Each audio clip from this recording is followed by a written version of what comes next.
Welcome to my shop. My name is Kevin Worrell, and today we're going to be talking about a follow-up on how to cut a burl.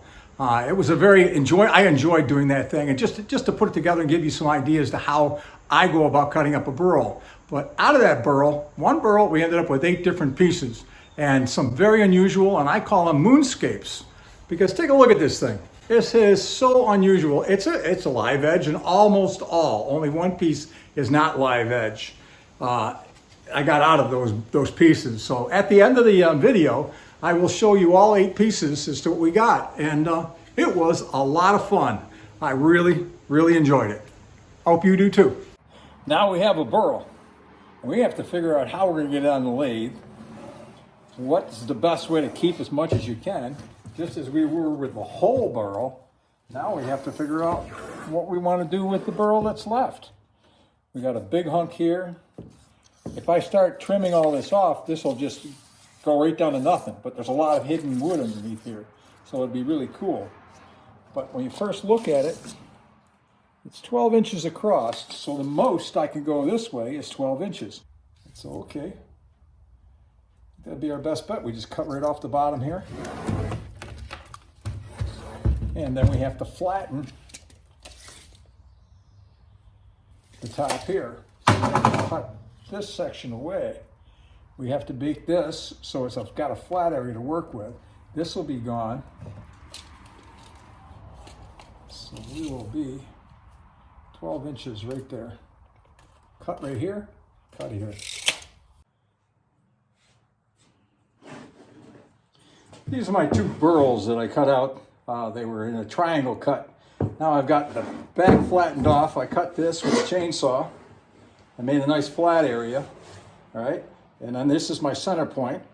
So I'm gonna mount this. These are all gonna be live edge bowls because by the time you get done with the type of wood you've got here, this you can put up flat against the point and you can move it left and right. I've got an 1.5 inch cutout here that fits right on my drive center. And then it fits down to there. And then you can rock it back and forth a little bit to get yourself the best look out of it as you can get. But this is pretty even. This is just a little bit higher than this. So this is going to set my depth for my second bowl. I won't be able to go very deep because of the height of this, but still should be able to save the center. Maybe about a 2.5 inch bowl out of it. This one's very similar, except these points are much more close to the height, and the same with these. So this is going to be more of a round bowl. This will look more traditional. This one is going to look like a moonscape when I get done, but it should be really cool. But all I do is cut off the flat spot. I've marked the center there, and I've got a awl I use to punch a hole so I can get myself a center point, and then we're going to work from that. I'm going to put these on the lathe and just see what they come out at. This I got to deal with here, but that should come out.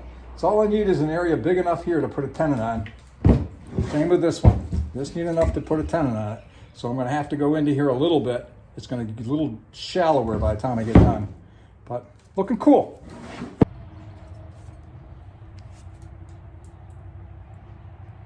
All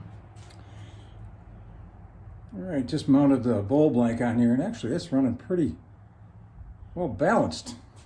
It's pretty good. Trim her back, get it down into something that looks like a round.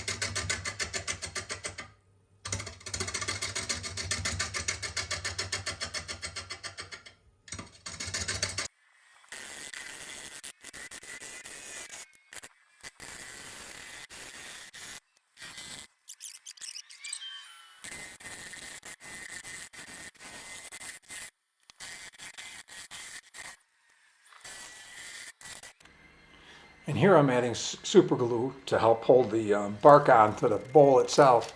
And this is the outside of the bowl, and I will do it again when we put it on the inside of the bowl, but just makes it hold together better.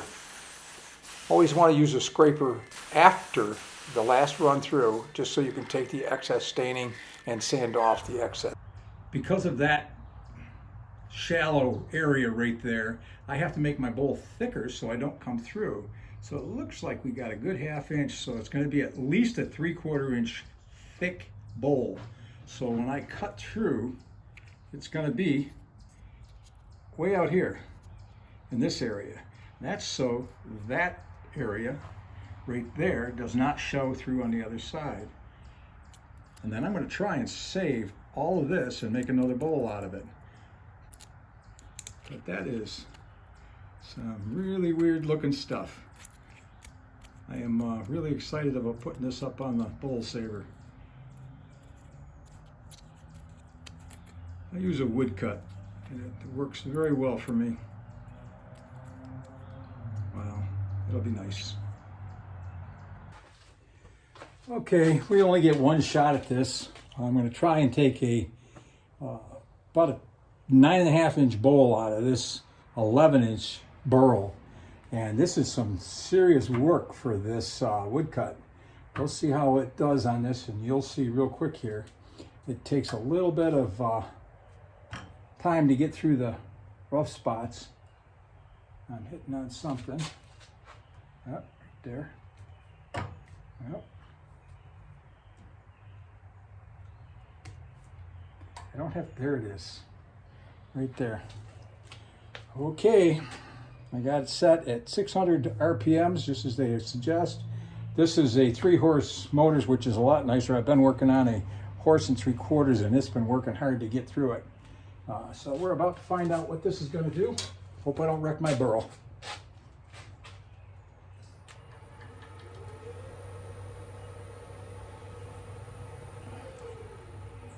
We're not in a hurry here. I'm just going to make sure that everything is snug.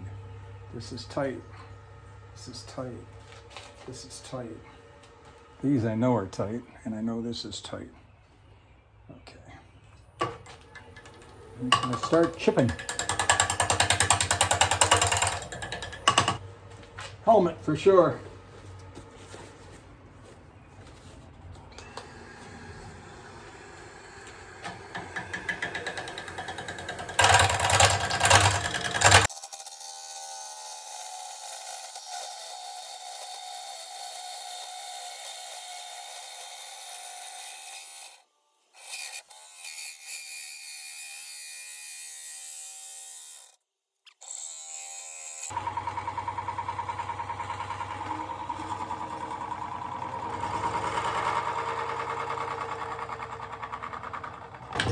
No! Okay. I did not want that to do that, because that's a burl. Guess I was a lot closer than I thought I was.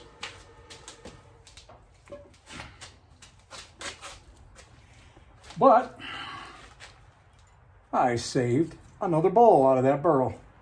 Now this I'm going to gouge out, because with this as rough as this outside edge is, I had to stay a long ways away from the wood, so I couldn't get a deep cut into it. But I still want it. It looks cool. But I'll clean this back up, and this will be 3/4 of an inch thick, 5/8 of an inch thick when I get done, because I want to leave that there. But hey, that's the wood cut center saver. That worked extremely well. That is really smooth.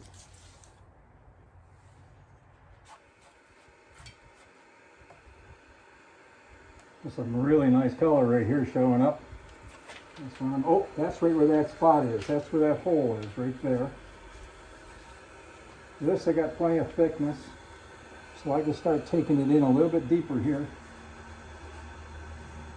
Then I'm going to clean out my outside edge, flatten it out a little bit.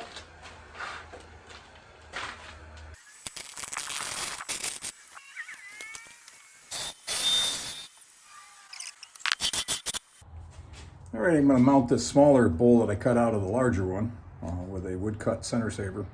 And I put a recess in it originally before I even started working on the backside. I'm going to just put a tenon on here and clean up the outside and sand it and flip it around and dig out the inside.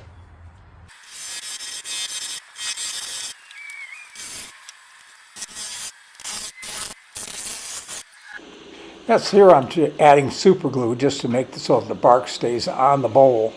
You want to do this earlier in the process just so you can take this last run with a scraper and then sand off the remaining staining.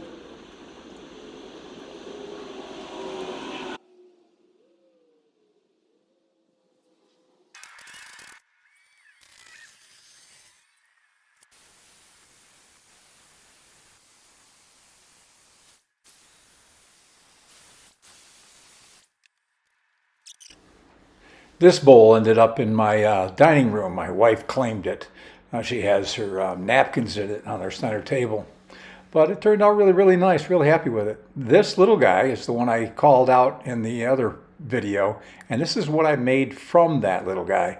That was a lot of fun to make, but it's the only one that didn't do a live edge on it. This is my favorite small one. All the rest of them have already been claimed and people have taken them, but this one is my favorite little one. There's a picture of all six of the three big ones and the three little ones taken out of the insides. And they're just different bowls. They're just really enjoyed this. I mean, this is, I mean, if you're into this, this is really, really cool. This last piece that's coming up is a piece of scrap I had laying around. I'm looking at it and go, what can I do with this? And this one became another one claimed by my wife.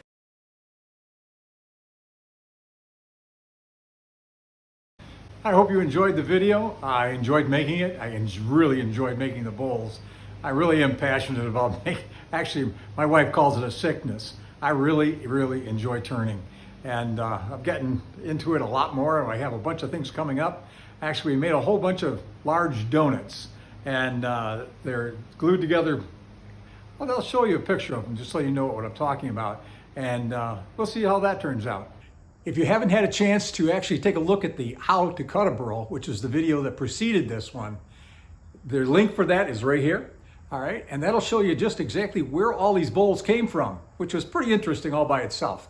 All right, I'd appreciate it if you subscribe, hit the like button, and ring the bell for me. Have a great day.